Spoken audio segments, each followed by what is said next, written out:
Hi guys, this is Mommy Chris. Today, pupunta po tayo sa final screening ng Mrs. Philippines UAE. Sumali po ako doon para magkaroon tayo ng confidence sa sarili natin, di ba? Yun, kaya papunta tayo sa Dubai ngayon para sa final screening ng Mrs. Philippines UAE. Yun lang po. Panurin niyo ako mamaya. Okay, bye! Mamaya papakita ko po sa inyo yung ganap sa final screening. Yan. Diba? Answer. Hi guys. Okay. For you, can you please tell about yourself and how this pageant are very important to you as young adolescents? Good day to you all. My name is Sandra Janine Cruz. I'm 16 years old.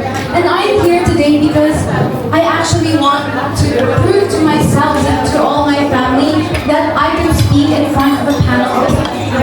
Yes.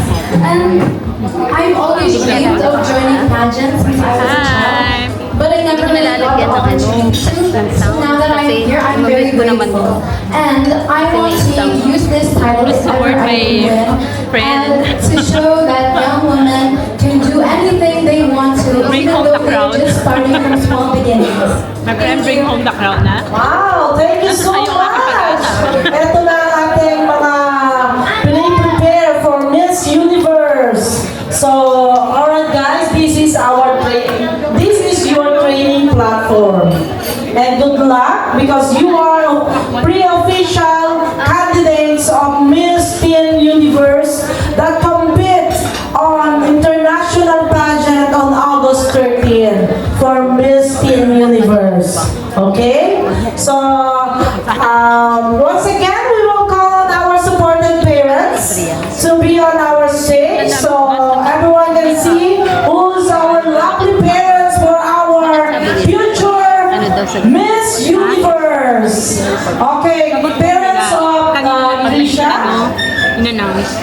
Yung registration Yes, ko kasama. we call parent as a guardian Isang mother, Alicia, isang child. Pero Marian, ngayon and yung Sandra, please. Ito included. Thank you so much, guys, mommies and daddy, for supporting your kiddos, or children to join this pageant.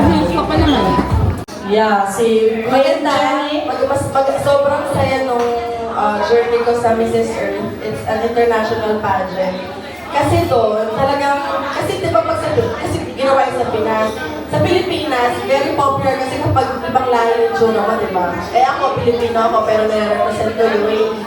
So, medyo makikita mo na yung mga mga audience, is gusto nila yung mga Japan, Thailand, Ukraine, Singapore, kasi ibang lahi sila eh.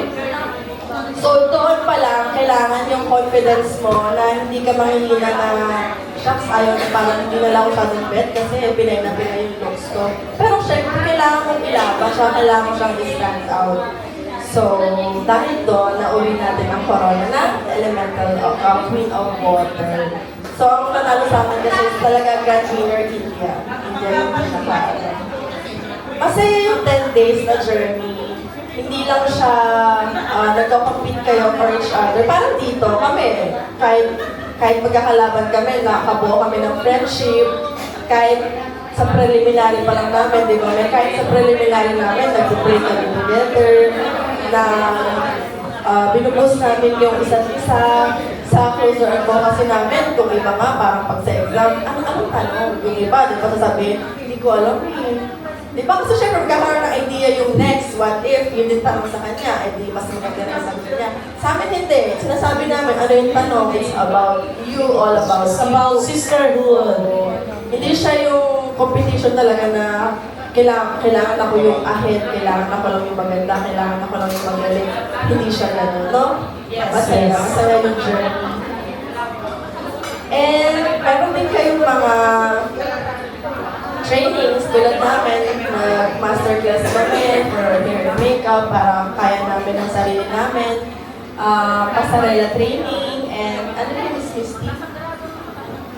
pasarela and personal development. Paano maupo. Paano umupo ang queens, paano lumakad. So, we are all dedicated to all our activities. So, this is a boosting of your personal development. Napaka-importante kasi dito rin kami nahubog ni Yes. Queen Jenny. Pinaka-favorite ko yung Q&A. Yung Q&A namin with Mr. Antique. Yes. Tinuturuan kayo kung paano mag-public speaking, kung ano yung Paano yung technique para constructive sentence. yung sagot nyo, di ba? So, bibigyan kayo ng technique para talagang ma-boom yung power ng sagot nyo. Hindi lang yung basta sagot. Or minsan mahaba, lalo pag sa atin, may 1 minute lang tayo to answer. Okay, so mamaya ko na sasabihin yung aking love story sa Dubai.